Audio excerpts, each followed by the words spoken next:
বিহার নির্বাচনে বিজেপির জয়ের পরে উৎসবের রং ছড়িয়ে পড়েছিল নদিয়ার রানাঘাট জুড়ে।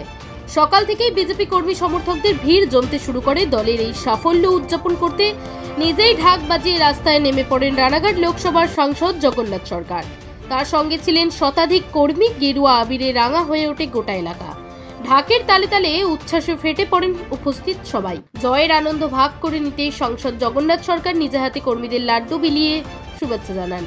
বিজেপি নেতৃত্বদের দাবি, বিহারের জয় শুধু রাজনৈতিক সাফল্য নয়, আগামী দিনের লড়াইয়ের জন্য এটি বড় প্রেরণার উৎস হয়ে উঠবে। স্থানীয়দের বক্তব্য, অনেকদিন পর রানাঘাটে এমন উৎসব মুখর পরিবেশ দেখা গেল। বিজেপি কার্যালয় থেকে রাস্তাঘাট সর্বত্রই শোনা যাচ্ছে জয় শ্রীরাম এবং ভারত মাতা কি জয় এর স্লোগান। জয়ের উচ্ছ্বাসে এদিন কার্যত উৎসবের মেজাজে কাটিয়েছে গোটা রানাঘাট শহর। এর আগে কলিঙ্গ জয় হয়েছে, আজকে অঙ্গ হলো।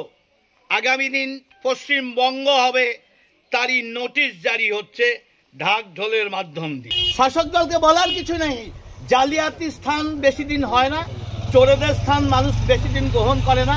প্রথমে ভুল বুঝে মমতা ব্যানার্জিকে বামফ্রন্টের অত্যাচারের হাত থেকে বাঁচার জন্য সমর্থন দিয়েছিল, কিন্তু বাংলাকে সবচাইতে বেশি পিছিয়ে নিয়ে গেছে মমতা ব্যানার্জি, তার দলবল। এখানে শিক্ষিত বেকাররা, তারা চাকরি পাচ্ছে না, মেধা, তার কোনো সম্মান নেই। এখানে চোর, জোচ্চোর, ধর্ষক, তাদের সম্মান দেয় তৃণমূল। তাই এই দলটাকে জনগণ ছুঁড়ে ফেলে দেবে। আগামী দিন বাংলায় একজন ওই প্রদীপ দেওয়ার লোক পাবে না তৃণমূল। আরও বেশি জয় হয়েছে, ভোট অফ পার্সেন্টেজ বিজেপি সবচাইতে গেইন করেছে, অর্থাৎ বিজেপির গ্রহণযোগ্যতা সবচাইতে বেশি। এনডিএ তো জিতেছেই, সবাই জিতেছে, তার মধ্যে বিজেপির জয় আরও বড় জয় হয়েছে। 26-এ কি প্রভাব পড়বে এই বিহার জয়? কি অবশ্যই পুরোপুরি। আগে অঙ্গবঙ্গ কলিঙ্গ একই ছিল, তাই আমরা দেখেছি কলিঙ্গ প্রথম জয়, তারপর হচ্ছে অঙ্গ, অর্থাৎ উল্টো পথে শুরু হয়েছে।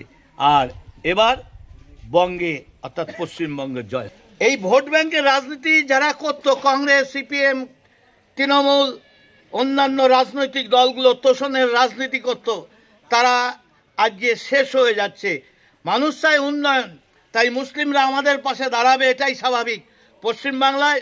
তাই ভারতীয় জনতা পার্টির সকল নেতাদের প্রতি আহ্বান, দেখুন মানুষ উন্নয়ন চায়। মুসলিমরা যদি বিজেপির বিরুদ্ধে অপপ্রচার করে দূরে সরিয়ে রাখে, আগামী দিন তারা তাদের ভুল বুঝতে পারছে। বাংলায়ও তারা একচেটিয়া এবার বিজেপির পাশে এসে দাঁড়াবে, তারা ভোট দেবে। আমরা মুসলিম ভোট চাই না, এটা হতে পারে না। সমস্ত মানুষের আমরা ভোট চাই। আমরা সমস্ত মানুষকে নিয়েই উন্নয়নের যাত্রা শুরু করেছি। সেই উন্নয়ন দেখে আগামী দিন বাংলাদেশও বলবে আমরা ভারতের সঙ্গে সংযুক্তি হয়ে যাব। তাই দেখা যাবে তাদের যে জঙ্গি মানসিকতা, তাদের যে হিন্দু বিদ্বেষী মানসিকতা, অন্য ধর্মের প্রতি বিদ্বেষ, তারা আর্থিকভাবে পিছিয়ে পড়ে তাদের শিক্ষা পাবে এবং পাকিস্তানের হাত থেকে বেরিয়ে এসে তারা ভারতের সঙ্গে যুক্ত হবে আগামী দিন, এটা একদম নিশ্চিত বলা।